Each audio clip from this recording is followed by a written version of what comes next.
Assalamualaikum warahmatullahi wabarakatuh. Selamat pagi sobat trader semuanya dimanapun saat ini Anda berada. Jumpa lagi dengan Wijaya Trading. Pagi ini kita kembali akan memetakan untuk satu hari ke depan dari XAU USD yang sudah kita analisis satu hari kemarin dengan hasil yang kita sudah lihat sama-sama. Karena itu kita nanti akan mengevaluasi juga, kita akan mereview bagaimana satu hari kemarin dari analisisnya, kemudian real time-nya seperti apa, kemudian kita baru akan memetakan untuk satu hari ke depan. Kita juga akan nanti melihat bagaimana sentimen market, bagaimana kondisi geopolitik dan ekonomi global yang bisa sedikit banyak nanti bisa kita jadikan sebagai acuan untuk mengambil keputusan kita, menentukan titik entry yang potensial. Mungkin secara tidak langsung untuk day trading memang tidak terlalu banyak berpengaruh, namun setidaknya ada pertimbangan yang menjadi dasar untuk kita lebih berhati-hati. Baik, jangan lupa teman-teman yang baru bergabung di channel Wijaya Trading, subscribe, like, dan share videonya. Kita nanti akan kembali memetakan dan kita akan review dulu.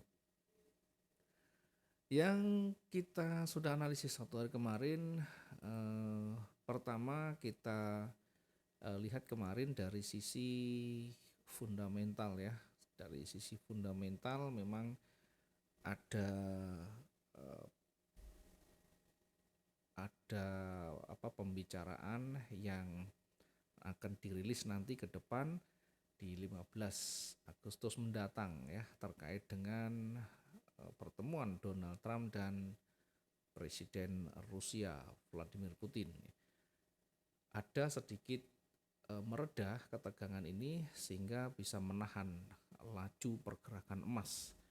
Terbukti satu hari kemarin masih bergerak di sampai di 3342, bahkan bisa 3341.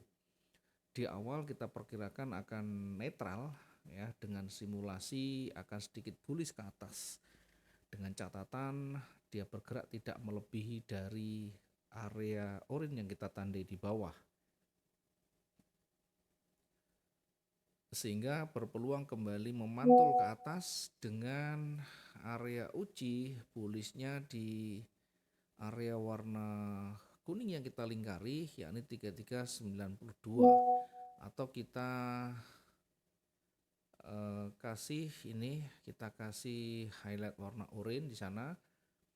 Dengan simulasi jika nanti melebihi area ini, maka kembali berpeluang akan bergerak naik sampai di lingkaran berikutnya atau di 3404. Sebaliknya bisa juga di area ini, di area oranye yang atas, ini adalah area koreksi atau pantulan retracementnya, sehingga berpeluang kembali akan bergerak turun. Nah, simulasi itu kalau terpenuhi kira-kira akan seperti itu. Nah, kalau seandainya simulasi atas tidak terpenuhi, maka kita lihat bagaimana candle itu terbentuk. Kalau terbentuknya melebihi area warna oranye di sana, maka kita perkirakan akan kembali bergerak turun sampai lingkaran warna oranye di bawah. Dan jika ini tetap di break atau ditutup lebih rendah, kemungkinan masih akan turun lagi sampai di area orange di sana. Satu hari kemarin untuk area jenuh jual kita gabung dengan target yang kedua, yakni di 3345. Di area inilah berpeluang akan kembali memantul atau akan mulai mendatar di sana. Nah, kalau kita lihat kenyataan atau real time-nya sempat akan bergerak naik, namun terlalu berat ya, ada banyak rejeksi di sana. Kemudian ternyata juga dilewati dari warna oranye yang kita tandai, sehingga kemungkinan besar masih akan bergerak turun. Dan kebetulan ini juga sampai pada target dan hampir persis di situ, kemudian memantul kembali. Dengan demikian, sekalipun ada simulasi yang di atas, namun karena tidak terpenuhi, maka berlakulah yang kedua. Nah, itu yang kita sampaikan kemarin. Silakan diuji ulang, silakan diperhatikan lagi. Tentunya kita memanfaatkan peluang pendek untuk satu hari, target juga kita sesuaikan. Di bawah kemarin di awal sudah kita targetkan lumayan panjang di sekitar 1100-an ya. Dan yang kedua sekitar 1300 ya, lebih panjang. Baik, itu untuk evaluasinya untuk hari ini berdasarkan beberapa sumber dan referensi yang kita baca untuk hari ini. Satu, berkaitan dengan isu global yang ada saat ini. Kita akan coba untuk nanti menyampaikan ya bagaimana pengaruhnya. Pertama kita lihat dari sisi data atau dari sisi rilis berita yang nanti akan dirilis, akan dikeluarkan oleh otoritas tentu yang berwenang di jam 19.30 menyangkut data inflasi Amerika Serikat, di mana kemungkinan akan bearish, akan lebih condong ke bearish ya, meskipun kemungkinan itu hanya sekitar 40%-an ya. Kemudian untuk bullishnya agak sedikit kecil karena kita lihat dari data yang ada ya, data ekonomi Amerika Serikat dalam bentuk CPI ya. Ini hasil inflasi tentu nanti akan sangat mempengaruhi memang ya. Kita akan lihat di data awal yang sudah diperkirakan, mungkin teman-teman bisa lihat di kalender ekonomi ya, diperkirakan akan sedikit menguat ya, Nah, tentunya nanti pengaruhnya terhadap pergerakan emas ya, dalam hal ini, nah tentu akan lebih signifikan ya, ketika dirilis. Hasil inflasi yang besar mempengaruhi ekspektasi Fed untuk melakukan potensi cut atau tidak ya, sehingga ketika memperbesar peluang cut maka akan mendukung emas ya jika inflasinya lebih rendah tentunya. Sebaliknya ketika inflasi lebih tinggi akan bisa sedikit menekan laju emas sehingga volatilitas ke depan nanti akan lebih tinggi. Kemudian komentar dari kebijakan dan tarif Amerika Serikat, maka kalau kita lihat dari beberapa isu yang ada ya, klarifikasi di dalam memberikan pernyataan dari pejabat-pejabat yang berwenang sedikit akan mendorong nanti probabilitas koreksi bearish yang lebih signifikan. Dari sentimen global ya, pasar saham internasional secara regional akan sedikit menguat memang, imbas dari perdagangan yang lebih tenang ya, saat ini perdagangan lebih tenang, tidak ada yang signifikan, tidak ada gejolak signifikan, sehingga ketika pasar saham lebih mencuat, lebih banyak menarik perhatian investor, maka emas akan tertahan, emas akan sedikit bergerak stuck di sana dan akan kalah dengan pasar saham yang ada yang sedang bergerak membaik. Kemudian kalau kita lihat dari sentimen yang lain ya, mungkin teman-teman juga bisa mencari petunjuk ya dari beberapa sentimen yang ada, baik dari sisi pergerakan yang ada di teknikal maupun dari berita-berita yang bersifat global yang nanti bisa mempengaruhi. Salah satu website yang bisa dibaca dari router, dari investing dan sebagainya ya. Kemudian kalau kita amati dari pembelian atau permintaan oleh bank sentral di mana pembelian resmi bank sentral juga masih mengalami kenaikan.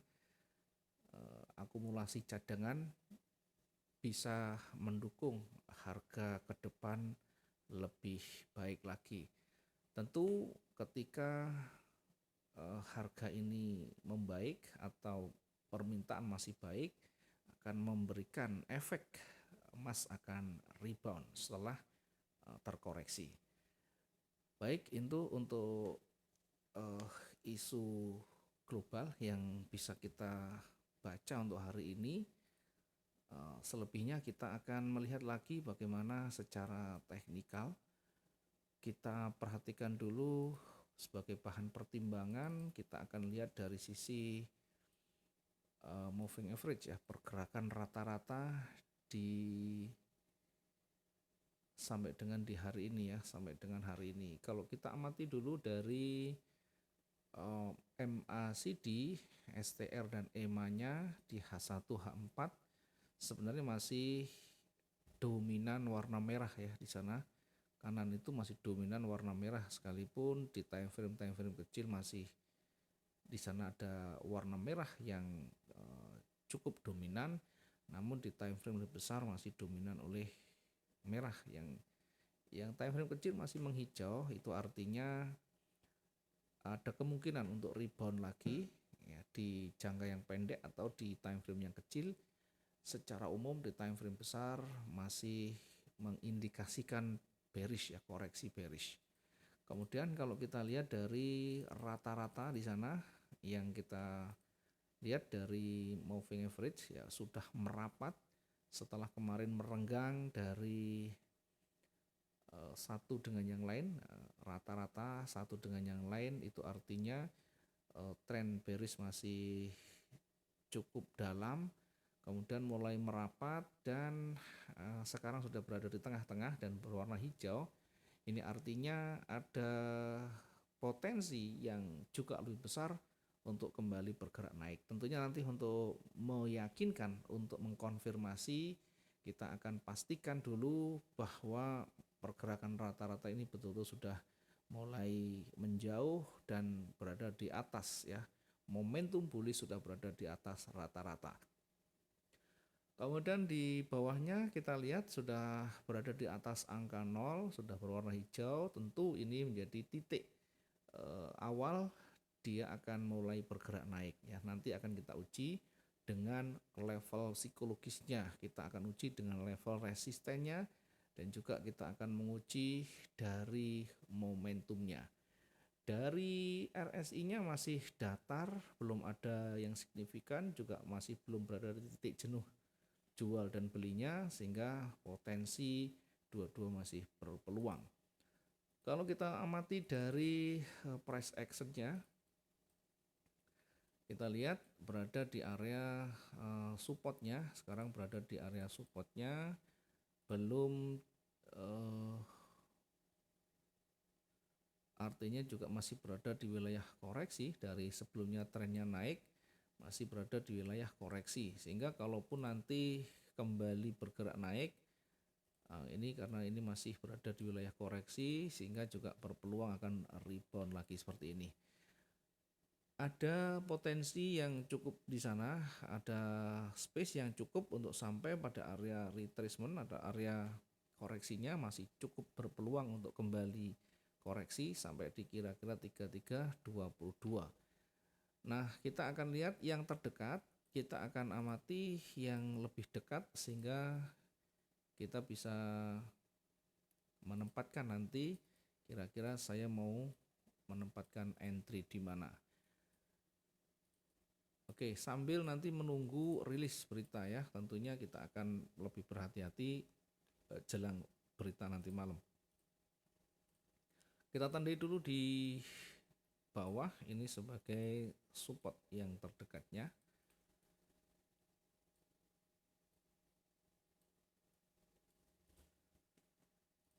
Kemudian wilayah koreksi juga kita tandai.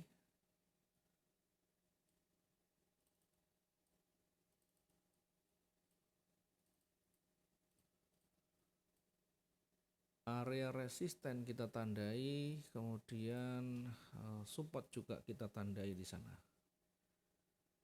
Nah, hari ini kemungkinan nanti akan berada di area range di sini ya. Hari ini kira-kira akan berada di range ini.